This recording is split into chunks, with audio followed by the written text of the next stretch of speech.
Estamos iniciando mais um programa Saúde em Dia. Hoje o nosso convidado é o médico endocrinologista Dr. Cristiano de Almeida e vamos falar um pouco a respeito de diabetes. Cristiano, é um prazer tê-lo aqui no programa e podermos explicar para os nossos telespectadores a respeito da tão temida doença. O prazer é todo meu, Luciano, de estar aqui no seu programa e poder prestar os esclarecimentos necessários aí sobre o tema.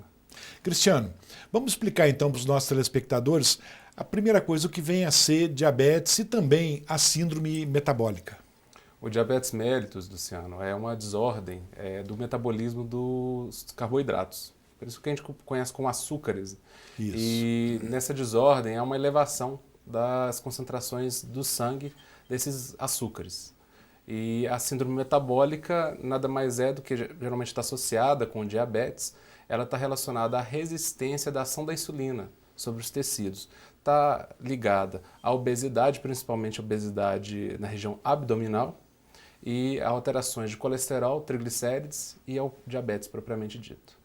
Então é importante não só cuidar, pensar no diabetes, então é importante pensar também no colesterol, no triglicérides, que pode vir a ocorrer o diabetes, é isso? Comumente a síndrome metabólica está presente nos pacientes diabéticos. Quer dizer que não tem barriguinha bonita não, barriguinha realmente não é legal, né? Não é saudável. Realmente é um problema sério. A gordura abdominal ela é muito deletéria para a ação da insulina e ela traz vários transtornos, entre eles o diabetes, mas traz outros transtornos importantes que aumentam o risco cardiovascular. Cristiano, quais são os tipos de diabetes que existem? Existem basicamente o tipo 1 e o tipo 2. Na verdade, existem outros tipos menos comuns, não vem ao caso a gente enumerar porque seria muito detalhe, mas o tipo 1 é o tipo que está mais associado ao uso da insulina e o tipo 2 que está associado ao tratamento com medicação oral ou com insulina, dependendo do caso. E quais seriam os fatores, né, que predispõem ao diabetes? Pelo menos assim de uma maneira geral, para poder explicar um pouquinho para os nossos telespectadores. Os fatores que predispõem ao diabetes são muito presentes no nosso meio hoje em dia, no nosso modo de vida moderno. São sedentarismo, ou seja, a ausência da atividade física ou pouca atividade física, há uma alimentação inadequada, principalmente rica em gorduras, em carboidratos, em açúcares, e pobre em fibras e minerais e vitaminas. O estilo de vida moderno, onde o indivíduo se locomove pouco, ele gasta pouca energia, consequentemente aumentando o peso, ganhando gordura, principalmente na região abdominal, como a gente já falou. Basicamente são esses fatores mais importantes. Predispõe ao diabetes. Exatamente. E vamos pensar, um indivíduo que já fez o diagnóstico de diabetes, ele pode fazer exercícios físicos? Ele não só pode, como deve. É claro que cada caso tem que ser estudado individualmente, mas normalmente a atividade física para o paciente diabético ela só pode causar benefício, desde que bem orientada por um profissional. Aliás, graças a Deus, hoje em dia, né, tá em moda, tá em alta, né, a atividade física, então todo mundo fazendo. Então não é bom só para o diabetes, é bom acredito que para todas as patologias aí, não é verdade? Exatamente. Bem-estar físico e mental. Sem dúvida, né? ela é importante. Ô Cristiano, o diabetes tem alguma coisa a ver com a parte genética? Pode ter sim. Existem alguns tipos específicos de diabetes, né? Tem um tipo chamado MOD, é um tipo onde você encontra o diabetes em 2 ou mais gerações na família daquele indivíduo. Nesses casos tem que ter uma atenção especial porque esses indivíduos já são geneticamente predispostos a desenvolver o diabetes, mas nem todos os tipos de diabetes são genéticos. Existem casos de pacientes diabéticos em famílias onde não há caso nenhum. Que não tem nenhum caso, né? Isso. Doutor, os filhos de diabéticos, já que estamos falando, né, em família, em genética, quando que eles devem começar a fazer esses exames para ver se tem diabetes ou não? Se uma família possui muitos diabéticos, isso vai depender muito de cada caso, sabe, Luciano? Mas é interessante que essas crianças já façam uma avaliação pelo menos anual, desde a mais A partir de que idade? A partir de 5 anos de idade, já comecem a fazer avaliações no pediatra. Esses são exames de rotina, os exames geralmente que detectam o diabetes são exames comuns, pedidos pelo pediatra normalmente, feitos na rotina. Então já deve ser feita essa avaliação inicialmente e principalmente tomados os cuidados com essa criança, que já pode ter alguma predisposição no sentido de alimentação, né, da atividade física dessa criança. E falando em criança, então existe criança com diabetes? Sim, existe criança com diabetes e não é pouca não. Né? Inclusive tem um tipo de diabetes que a gente vê muito na infância. É mesmo? Sim. A partir de que idade, por exemplo, assim, isso é uma curiosidade, a partir de que idade que começa a notar que uma criança tem diabetes? As crianças podem desenvolver diabetes em qualquer idade, Luciano. Pode nascer diabética? Pode. Existem recém-nascidos, crianças muito novinhas que já têm diabetes. É claro que isso não é o que a gente vê com mais frequência, mas desde a tenridade pode acontecer da criança já desenvolver os sintomas do diabetes. Você me perguntou sobre os sintomas. Os sintomas de diabetes, normalmente, quando é na infância, a criança começa a beber muita água, urinar muito. Então é importante isso, né? Chamar a atenção dos pais, né, que estiverem nos assistindo, né, com seus filhos. Né? E não só, digamos assim, pais diabéticos, pais também não diabéticos, prestar atenção nos filhos. Como você disse, pode vir a desencadear uma doença em alguém que não seja genético, não é isso? Até porque esse diabetes que começa na infância, via de regra, ele não tem uma característica familiar. Muitas vezes essas crianças são casos isolados na família. Então, se a criança começa a beber muita água, urinar muito, ter um apetite muito voraz, né, muito acima do que está o hábito dela, e perder peso, tem que ser levado ao médico com urgência. Então, sempre cuidando, procurando um especialista, para não correr o risco. Exatamente. Doutor, nós vamos fazer um breve intervalo, já voltamos com o programa Saúde em Dia. Voltamos com o programa Saúde em Dia e hoje conversando um pouco a respeito de diabetes com o Dr. Cristiano. Cristiano, fazendo uma parte aqui, nós sabemos que tem alguns atletas, pessoal que treina em academias, que usam insulina, mas não são diabéticos. O que você diz disso? O que eu digo, Luciano, é o seguinte, não vou enganar dizer que a insulina não faz o efeito que eles estão desejando. Realmente a insulina ela tem um efeito anabolizante, só que ela não é indicada para isso. E o risco que esses atletas correm ao utilizar a insulina, e via de regra eles não estão orientados, né, porque isso não é orientação médica, né, não existe essa orientação médica, faz com que eles se coloquem num risco muito grande de desenvolver um quadro de hipoglicemia e eventualmente até entrar em coma. E existem casos. Então realmente é um assunto sério e que muita gente está fazendo uso erroneamente. Erroneamente, né? Porque a insulina não é indicada para ganho de massa. Isso aí é bem definido. Doutor, o fator emocional pode induzir a pessoa a ter diabetes? Pode, Luciano. Eu te digo que às vezes até com mais potência, com mais força do que até a questão da alimentação, que é importante. Eu vejo muitos pacientes que já têm, é claro que geralmente são pessoas que já têm uma tendência a desenvolver o diabetes, mas que quando passam por algum estresse emocional na família, um estado, né, onde que a pessoa passa algum problema mais grave, ela passa a desenvolver esse diabetes. E também quando o paciente já tem o diabetes, quando ele fica nervoso, tenso, a glicemia piora. Acaba aumentando. Né? Os índices de açúcar aumentam. E vamos falar um pouquinho então a respeito dos sintomas do diabetes, pode ser? Pode ser. É importante frisar que a maioria dos casos de diabetes se configuram com diabetes tipo 2, em torno de 90% dos casos. E esses pacientes que têm diabetes tipo 2, eles praticamente não têm sintomas inicialmente. E isso é uma coisa muito importante. Quando a gente fala daquele sintoma clássico, que é urinar demais, beber muita água, perder peso, começar a comer muito e mesmo assim emagrecer, isso alguma coisa errada tem, né? Tem alguma coisa de errado e isso representa só 10%, de 5 a 10% dos casos, que é o tipo 1. O tipo que é pouquíssimo, 2 né? são poucos. A maioria dos casos, os pacientes não têm sintomas e vão desenvolver os sintomas quando já as complicações já tiverem se instalado, muito tardiamente.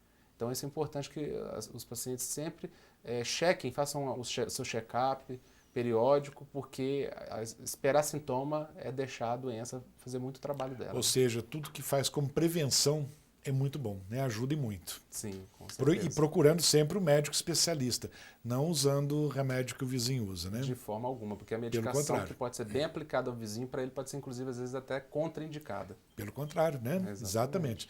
Doutor, vamos falar um pouquinho de tratamento de diabetes? Sim, vamos. Pode ser? Quais os tipos de tratamento que existem? Primeiramente, o tratamento do diabetes tem que vir com uma orientação com relação à alimentação e atividade física. Isso são pilares fundamentais para o tratamento do diabetes. E, passada essa questão, né, que isso é condição sine qua non, o diabetes pode ser tratado com insulina ou com medicações orais, ou seja, comprimidos. Existem várias classes de medicações que podem ser dadas de forma oral, né, comprimido, e alguns medicamentos injetáveis que não são insulina também podem ser utilizados. Então, nós temos hoje em dia uma gama muito grande de opções terapêuticas. Doutor, então nem todos os diabéticos necessitam de fazer uso da insulina? Com certeza, Luciano. Nem todos os diabéticos têm a necessidade da insulina para tratar sua doença. Inclusive, boa parte desses pacientes, eles podem ser tratados com comprimidos, com medicações O que orais. ajuda muito, né? Facilita muito a vida do paciente. Sim, com certeza. E aqueles que usam a insulina, qual que é a frequência que eles devem usar? Isso é diariamente? Como que é isso? O uso da insulina, hoje em dia, no mínimo diariamente. Já estão desenvolvendo insulinas que podem ser usadas até, eventualmente, a cada 2 dias, embora isso, a princípio, é só uma questão mais teórica. Mas é no mínimo diariamente, às vezes pode chegar a uma frequência de 5 a 6 aplicações por dia. Isso vai depender muito de cada caso. Depende do tipo de diabetes, do tempo de duração da doença e do controle glicêmico do indivíduo. E muitos pacientes, então, podem controlar o seu diabetes fazendo apenas uso de comprimidos, via oral. Sim. Não necessariamente a insulina. Sim, nem todos os pacientes precisam da insulina para poder controlar o diabetes. Doutor, aquele paciente que faz uma ingestão muito grande de açúcares, de carboidratos, ele tem uma maior facilidade, uma maior chance de adquirir a diabetes ou não? Sim, Luciano, tem. Não pelo motivo que o pessoal geralmente alega. Pensa que está usando muito açúcar, vai ficar diabético. Pelo açúcar, Como muito doce, simplesmente. vou ficar diabético, Isso, né? não é por isso. Mas quando o indivíduo já tem uma dieta com excesso de açúcares e carboidratos, geralmente ele tem uma tendência maior de ganhar peso, de engordar, de ganhar aquela gordura abdominal que nós sabemos. E ele também está desafiando o pâncreas dele bastante com esse excesso de carboidratos simples. Então, ele tem um risco aumentado, sim, de desenvolver o diabetes. E vamos falar um pouquinho assim das complicações. Então, aquele indivíduo que tem diabetes e não cuida direito ou não toma medicamento direito, quais seriam as complicações desse indivíduo? Eu acho essa pergunta mais importante de todas, Luciano, porque são as complicações o motivo do tratamento do diabetes. É importante que o paciente que tem diabetes ele entenda isso, porque muitas vezes, como eu já disse, ele não tem muitos sintomas. E essas complicações são complicações extremamente graves. Passa por infarto do miocárdio, derrame cerebral, perda da função dos rins, eventualmente indo para hemodiálise ou transplante, perda da visão, amputação de membros, dores crônicas pelo corpo. Então Puxa vida, olha só as complicações, hein? são complicações muito graves e elas são o motivo do tratamento do diabetes, da gente se preocupar tanto com esse tratamento. Para chegar a esses extremos, né, tipo amputação e outras coisas que você acabou de citar, tem que estar muito descontrolado esse diabetes. O que esse paciente tem que fazer para chegar nesse ponto? Ou melhor, o que ele deixou de fazer?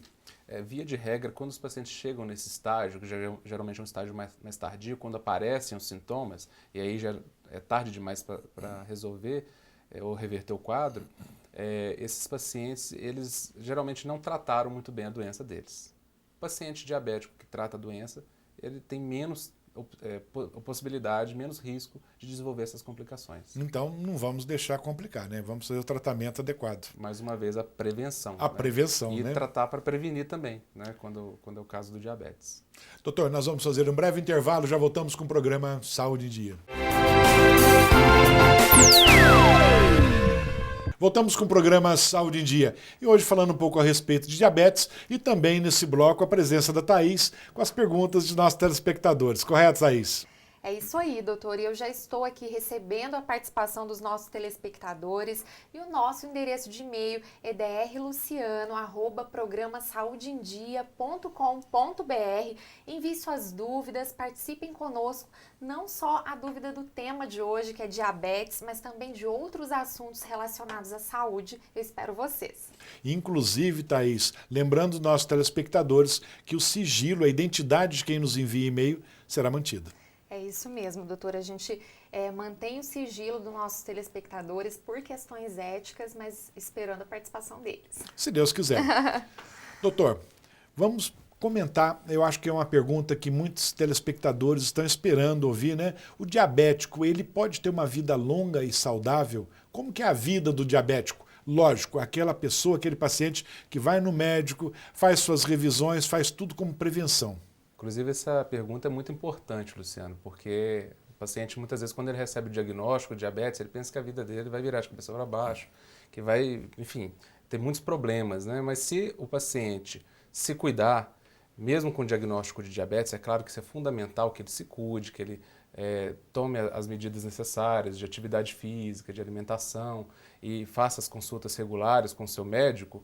Se ele fizer esse cuidado, se ele tomar esses cuidados, ele vai ter uma vida praticamente normal. Vai ter uma vida longa, provavelmente. É claro que a gente não pode, né, jurar de pé junto por ninguém, mas ele vai ter a mesma perspectiva. Cada caso é um caso, né? Lógico. Ele vai ter a mesma perspectiva de vida, né, como praticamente de que se ele não tivesse a doença. Existe, inclusive, um artigo que saiu alguns anos atrás, mostrando que os pacientes diabéticos que se cuidam tinham uma expectativa de vida superior à da população em geral, que não se cuida, que não procura.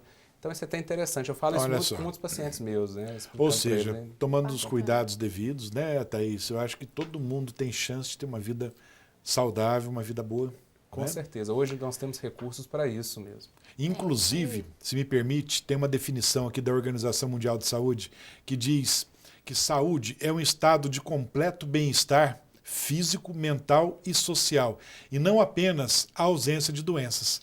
Então é importante, né? Porque acho que todo mundo deve ouvir, prestar atenção nisso e fazer suas revisões de rotina. Exatamente. Muito legal. E mostra como é importante essa visão mais holística da saúde. Exatamente. Doutor Cristiano, toda semana tem as perguntas dos nossos telespectadores. A Thaís pode formulá-las? Claro, fique à vontade. Então vamos lá, Thaís. Bom, a primeira delas, doutor, vou ter problemas de visão com diabetes? Importante que é uma das complicações, né? Se não houver o controle adequado da doença, é uma possibilidade sim. Então, se o paciente não estiver cuidando, não estiver controlando os seus níveis de açúcar no sangue adequadamente, ele corre o risco de ter um problema de visão, inclusive grave. Mas se fizer o cuidado adequado, o risco diminui e, eventualmente, o paciente nem problemas vai ter se ele fizer o controle correto. Ok.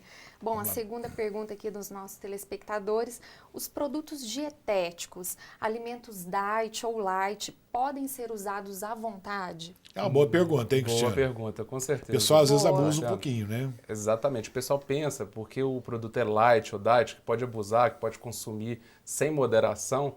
Nada é sem moderação. Tudo tem que ter equilíbrio, inclusive com os produtos diet ou light.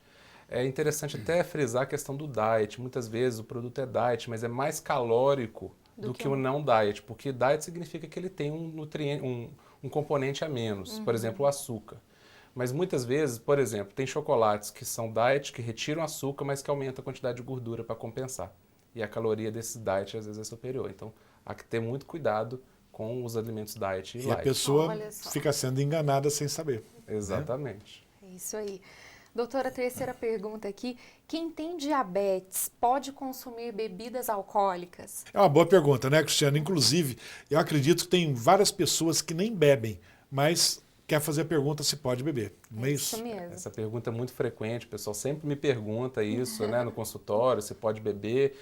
É mito que o paciente diabético não pode ingerir bebida alcoólica. Ele pode ingerir bebida alcoólica sim, mas é claro, com moderação. Como tudo na vida tem que ter... Tudo que é em excesso não é bom para ninguém. É negativo.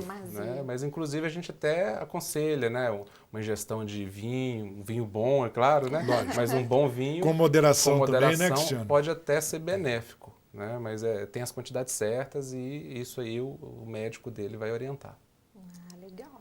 Bom, a quarta pergunta aqui é por que os pacientes com hipoglicemia devem evitar o consumo de açúcar, já que a hipoglicemia significa baixa de glicose no sangue?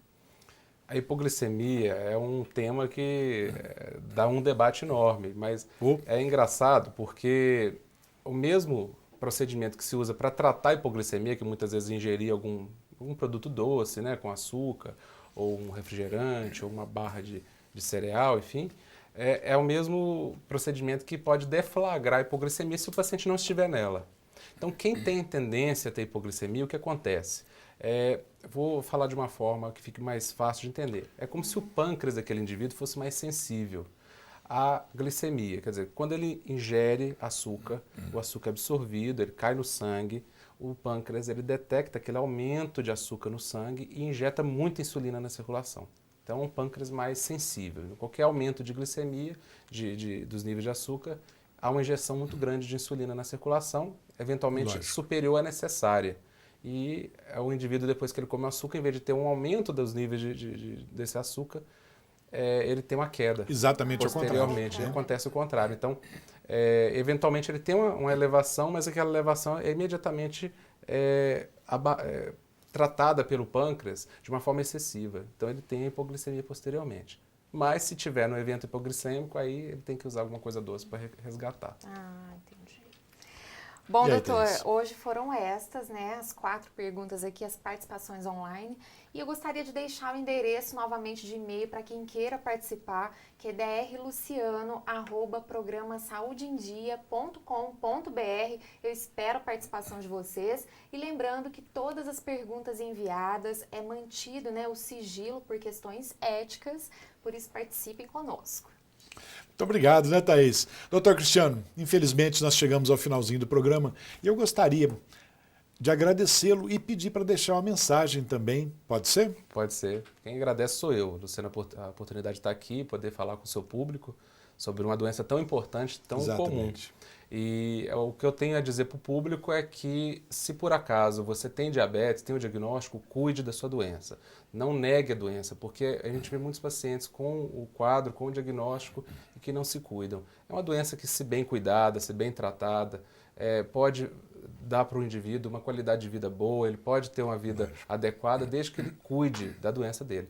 Agora, o importante é isso, né, ter esse cuidado e não deixar a doença trabalhar sozinha, porque a doença vai trabalhar Fazer contra sempre a ele. prevenção, né, A Cristiano? prevenção é a palavra-chave nesses casos, né? Doutor, mais uma vez, muito obrigado. Thaís, muito obrigado pela participação, pela presença. Chegamos então ao final de mais um programa Saúde em Dia. Fiquem com Deus e até a próxima semana.